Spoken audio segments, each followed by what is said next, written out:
Global AI vibrancy index 2025ని ఏ సంస్థ విడుదల చేసింది అంటే స్టాన్ఫోర్డ్స్ అనేటువంటి ఒక సంస్థ విడుదల చేసింది.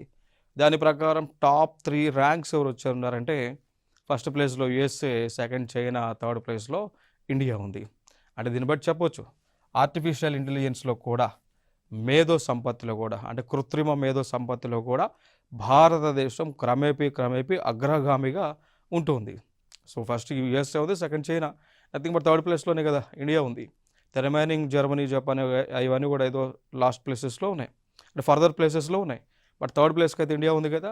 So India is also excelling in artificial intelligence as well along with that GDP. So మనందరికీ తెలుసు. సో జీడిపి పాయింట్ ఆఫ్ వ్యూలో మనం ఆల్రెడీ 4th ప్లేస్లో ఉన్నాం. India was at 4th place in terms of GDP. First ప్లేస్లో ఉన్నది like USA was in the first place, second place China, third place Germany,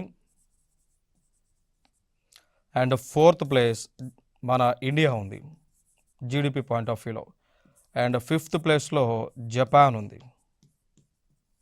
క్రమేపీ రాబోయేటువంటి 2047 కల్లా మనం కనుక $30 ట్రిలియన్ ఎకానమీని రీచ్ అవ్వగలిగితే 2047కి మనం సెకండ్ ప్లేస్లోకి రావడానికి ఛాన్సెస్ ఉంది.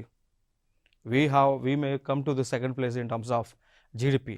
రాబోయేటువంటి 2030 కల్లా, బిఫోర్ దట్ నాట్ ఓన్లీ 2030 లోపు మనము ఎకానమీ పరంగా థర్డ్ ప్లేస్లోకి రాబోతూ ఉన్నాం. ఎందుకంటే జర్మనీ అదేవిధంగా ఇండియా యొక్క జీడిపి కొంచెం వ్యత్యాసంలోనే ఉంది. సో జర్మనీ యొక్క జీడిపి గ్రోత్తో కంపేర్ చేస్తే ఇండియన్ జీడిపి గ్రోత్ అనేటువంటిది చాలా ఎక్కువగా ఉంది. ఆల్మోస్ట్ ఒక 7 to 8% వరకు ఇండియా యొక్క జీడిపి గ్రోత్ అనేటువంటిది ఎక్కువగా ఉంది. కాబట్టి very soon we will reach to the third place in terms of economy. Already పీపీపీలో, అంటే దీన్ని కొనుగోలు శక్తి అంటాం, దాన్ని పబ్లిక్ పర్చేస్ పారిటీ అంటాం. సో పర్చేస్ పవర్ పారిటీ అని పిలవచ్చు. పర్చేస్ పవర్ పారిటీ, దీన్ని తెలుగులో కొనుగోలు శక్తి అంటాం. వి కాల్ ఇట్ యాస్ కొనుగోలు శక్తి. సో ఈ కొనుగోలు శక్తిలో భారతదేశం యొక్క స్థానం ప్రజెంట్ థర్డ్ ప్లేస్లో ఉన్నాం. ఇంకా ఫ్యూచర్లో we may reach to the first place. That's the point information. And ఇంకా ఇండియా పాయింట్ ఆఫ్ వ్యూలో చెప్పాల్సి వస్తే ఈ రోజున రైస్ ప్రొడక్షన్లో in terms of rice India stood at the first place, then China stood at second place. In terms of steel production India stood at the second place. In terms of millets production India stood at the first place. In terms of milk production India stood at first place.